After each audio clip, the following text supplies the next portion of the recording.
Salut, c'est Hugo, j'espère que vous allez bien. Comme chaque jour, on est parti pour un nouveau résumé de l'actualité. Aujourd'hui, spoiler, le programme est très chargé et du coup, exceptionnellement, la vidéo fera un tout petit peu plus de 10 minutes. Allez, logiquement, vous en doutez, on commence tout de suite avec un résumé des annonces qui ont été faites aujourd'hui par le gouvernement concernant les mesures en France pour lutter contre le coronavirus. Alors d'abord, première annonce, c'est confirmé, le couvre-feu passe à 18 h dans toute la France métropolitaine à partir de samedi et pour au moins 15 jours, sachant que plusieurs départements, vous le savez, étaient déjà concernés par cette mesure depuis le début du mois de janvier. En fait, il empêcherait ce que le député de la République En Marche, Stanislas Guerini, appelle l'effet apéro, autrement dit, selon lui, les contacts sociaux qui ont lieu en fin d'après-midi avec des personnes qui se réunissent. Alors pour autant, sur les réseaux sociaux, beaucoup ont critiqué ce terme en expliquant que les personnes ne sortent pas après 18 h pour faire la fête, mais surtout en général pour aller faire leurs courses par exemple. Alors l'efficacité dans le fait d'avancer le couvre-feu à 18 h n'est pas si sûr, puisque d'un côté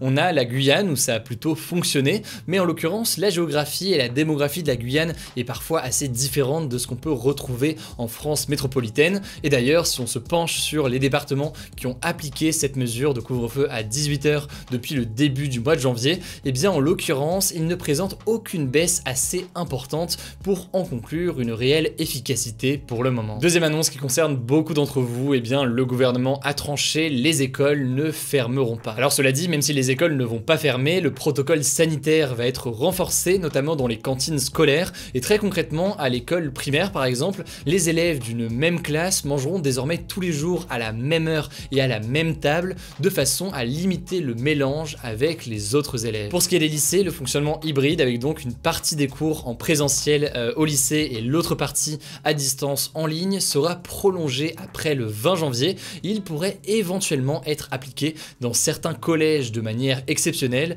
donc ça dépendra en l'occurrence de votre établissement. Enfin, pour les écoles, à noter que plus de 1 million de tests vont être réalisés dans les écoles chaque mois, des tests antigéniques pour les enseignants et les enfants de plus de 6 ans. Là-dessus, pas d'inquiétude, on vous en reparle en détail dans les jours à venir. Troisième et avant-dernière annonce importante, elle concerne la situation des étudiants qui fait beaucoup débat ces derniers jours. Le Premier ministre Jean Castex a annoncé que les cours de TD, donc les travaux dirigés, allaient reprendre en demi-groupe pour les étudiants de première année, et ce dès le 25 janvier. Aujourd'hui, c'est donc pour les étudiants de première année, si la situation sanitaire le permet, les étudiants des autres niveaux et des autres années pourront reprendre également en demi-groupe plus tard leur TD, mais en l'occurrence, absolument rien n'est sûr pour le moment. Enfin, quatrième annonce en une phrase au sujet des vaccins, cette fois-ci, dès lundi, les personnes atteintes d'une pathologie ou maladie qui peut causer une forme grave du Covid-19 pourront se faire vacciner, et ce donc même s'ils ne sont pas âgés. Bref, voilà donc pour les annonces principales aujourd'hui. Si vous voulez voir toutes les annonces en détail, un lien est directement en description, et puis vous le savez, on vous tient au courant sur ces vidéos sur YouTube,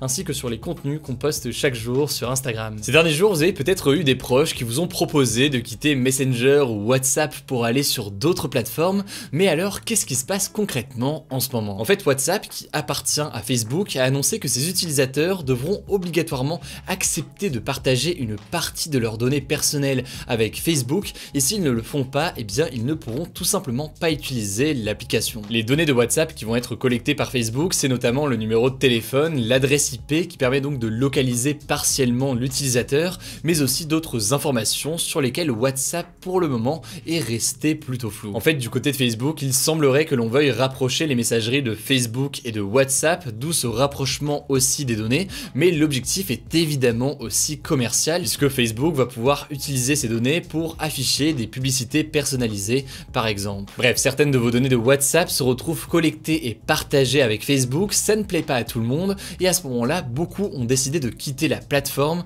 pour aller vers des messageries alternatives. Donc comme messagerie alternative, on peut citer notamment Telegram ou encore Signal, qui sont en tête des téléchargements dans plusieurs pays ces derniers jours. Mais alors pourquoi ces réseaux? Eh bien ces applications attirent car elles sont beaucoup plus sécurisées au niveau des données personnelles. Telegram a justement construit son identité autour de la sécurité des informations personnelles, en refusant même souvent de collaborer avec les autorités, ce qui lui a valu d'ailleurs des tentatives de blocage dans certains pays comme la Russie. Et quant à Signal, eh bien je vais pas rentrer dans tous les détails techniques parce que je vais en perdre quelques-uns autrement, mais en gros elle est considérée comme étant beaucoup plus sécurisée que WhatsApp et même Telegram, car elle collecte encore moins de données personnelles et chiffre de façon très poussée tous les échanges. D'ailleurs aujourd'hui Signal est recommandé par de grandes personnalités comme comme l'homme d'affaires Elon Musk qui a tweeté tout simplement utiliser Signal après l'annonce de WhatsApp, mais aussi le lanceur d'alerte Edward Snowden qui le recommande depuis plusieurs mois. Bref, les messageries alternatives plus sécurisées pour nos données grandissent face au géant Facebook.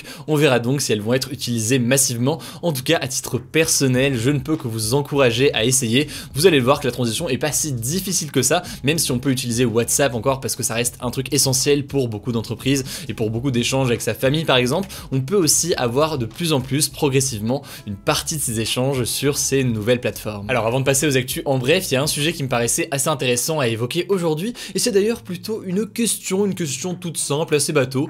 Pour quand est prévue tout simplement la fin du coronavirus? En fait, si je vous parle de ça aujourd'hui, c'est parce que cette semaine, l'Organisation mondiale de la santé a expliqué que l'immunité collective ne serait pas atteinte en 2021 et ce malgré l'existence des vaccins. Ce qu'on appelle en fait l'immunité collective, c'est lorsque environ 70%, entre 60 et 70% de la population mondiale est immunisée contre le virus en étant vaccinée donc par exemple, ce qui permet d'arrêter suite à ça la circulation du virus au sein de la population. Or selon l'OMS, ce seuil de 70% qui a été établi par les épidémiologistes, il ne sera pas atteint en 2021 et ça veut dire qu'en théorie on va continuer à porter des masques, à respecter les gestes barrières ou encore à éviter les grands rassemblements au moins pour les 12 prochains mois. Alors une fois qu'on a dit ça, c'est effectivement un petit coup ou alors un gros coup au moral, mais heureusement il y a quand même des raisons d'espérer puisqu'on peut atteindre en fait une immunité collective au sein d'un pays et donc mettre fin au Covid-19 à l'échelle d'un pays et bien plus tôt. En Israël par exemple, 2,25 millions de personnes seront vaccinées d'ici à un mois sur les 8,8 millions d'habitants que compte le pays, donc vous avez fait le calcul assez rapidement, là on est encore loin mais assez rapidement, dans les prochains mois, il pourrait atteindre les 70% de personnes qui sont vaccinées et donc immunisées et de cette façon, le pays pourrait atteindre une immunité collective sur son territoire et donc reprendre potentiellement une vie normale. Alors pour ce qui est de la France, d'après de nombreux spécialistes, dont le président du conseil scientifique qui guide le gouvernement, Jean-François Delfrécy, on pourrait commencer à sortir de la crise dès septembre 2021. Selon lui, à cette date, toutes les personnes fragiles et une partie de la population seront vaccinées, grâce notamment à de nouveaux vaccins plus faciles à réaliser qui devraient arriver mi-février. Et puis au-delà de ça, le climat chaud pendant l'été va aussi entraîner une large diminution de la contamination, puisqu'on sera moins en intérieur, etc. Et donc plus largement, ça devrait permettre progressivement la reprise de certaines activités, comme manger au restaurant plus facilement ou encore retourner à la salle de sport. Le président du conseil scientifique précise qu'il faudra en fait surveiller le variant anglais du virus, qui risque de compliquer un peu les choses dans les semaines à venir, mais il pense que globalement, la majorité de la population, même sceptique sur le vaccin aujourd'hui, devrait finir par adopter la vaccination et d'ici la fin de l'année, on devrait commencer à reprendre une vie normale si tout se passe bien, évidemment. D'ailleurs, une nouvelle étude parue cette semaine montre que les Français ont maintenant davantage envie de se faire vacciner aujourd'hui qu'ils n'en avaient envie il y a encore quelques semaines. Enfin, pour clore ce sujet, l'Organisation mondiale de la santé émet l'hypothèse que dans certains pays, voire d'ailleurs dans tous les pays, le virus ne disparaîtra pas et deviendra en fait en quelque sorte un peu comme la grippe, donc il reviendra de temps en temps et notamment l'hiver. Et à ce moment-là, donc sur le long terme, au-delà de la vaccination, il sera important de trouver des bons traitements, c'est-à-dire donc des médicaments pour soigner les patients graves qui sont non vaccinés. Bref, voilà donc pour ce que l'on sait et pour les estimations aujourd'hui. Après, évidemment, vous vous en doutez, absolument rien de tout ça n'est figé de la même façon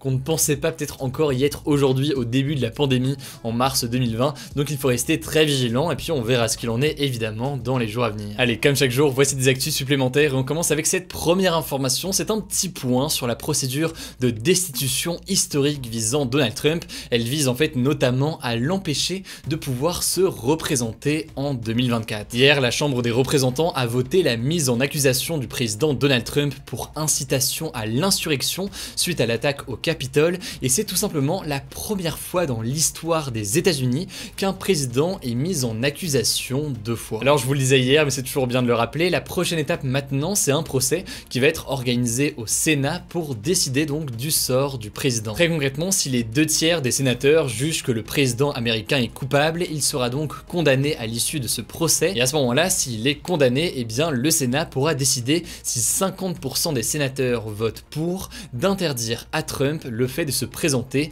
aux prochaines élections présidentielles. Cette dernière étape au Sénat est très incertaine, elle se déroulera dans tous les cas une fois que Trump aura quitté la Maison Blanche le 20 janvier, puisqu'il n'y a aucun moyen moyen que cette procédure aboutisse avant le 20 janvier, donc ça se passera forcément après, et donc on verra ce qu'il en est. Est-ce que Donald Trump va être banni en quelque sorte du paysage politique en l'empêchant de se présenter à d'autres élections? On verra ce qu'il en est et peut-être qu'on suivra, pourquoi pas, les débats en direct sur Twitch. Deuxième info en France très rapidement, mais c'est important, on en avait parlé il y a quelques jours, la disparition de Diary So, une brillante étudiante sénégalaise en classe préparatoire au lycée parisien Louis le Grand. Ça va faire 10 jours maintenant qu'elle est portée disparue, elle reste introuvable, donc si jamais vous avez des informations, n'hésitez pas à contacter le consulat du Sénégal avec les informations qui s'affichent actuellement à l'écran. Enfin, troisième info en France, Laïfodé Traoré, un apprenti boulanger guinéen qui était menacé d'expulsion, va être finalement régularisé. En fait, le jeune homme avait été accueilli en France en tant que mineur isolé et comme il venait d'atteindre les 18 ans, il devait en théorie désormais quitter le territoire. Or, son patron, qui l'a formé au métier de boulanger et qui était révolté par la situation, avait entamé à ce moment-là une grève de la faim et avait même été hospitalisé aux urgences mardi après avoir passé plus d'une semaine sans manger. Finalement, le jeune Guinéen a donc été régularisé, il a obtenu de la part de la préfecture un titre de séjour, c'est donc une bonne nouvelle pour lui évidemment et puis aussi pour le boulanger qui l'a formé et qui croyait en lui. Allez, le débat hier c'était le suivant, les démocrates ont-ils raison de lancer une procédure de destitution contre Donald Trump? Vous avez été près de 200 000 à voter et vous le voyez actuellement avec les résultats, vous semblez être globalement favorable à cette mesure. Quant au débat du jour, aujourd'hui c'est le suivant, approuvez-vous la mise en place du couvre-feu à 18 h en France métropolitaine? Pour participer, comme chaque jour, c'est très simple, vous cliquez sur la chaîne Hugo Décrypte, vous allez dans l'onglet communauté et à ce moment-là vous aurez le sondage du jour pour voter en un clic, ainsi que les sondages des jours précédents si ça vous intéresse. Voilà, écoutez, je crois que j'ai tout dit, pensez à vous abonner si jamais c'est pas encore le cas, prenez soin de vous et on se dit à demain pour une nouvelle vidéo.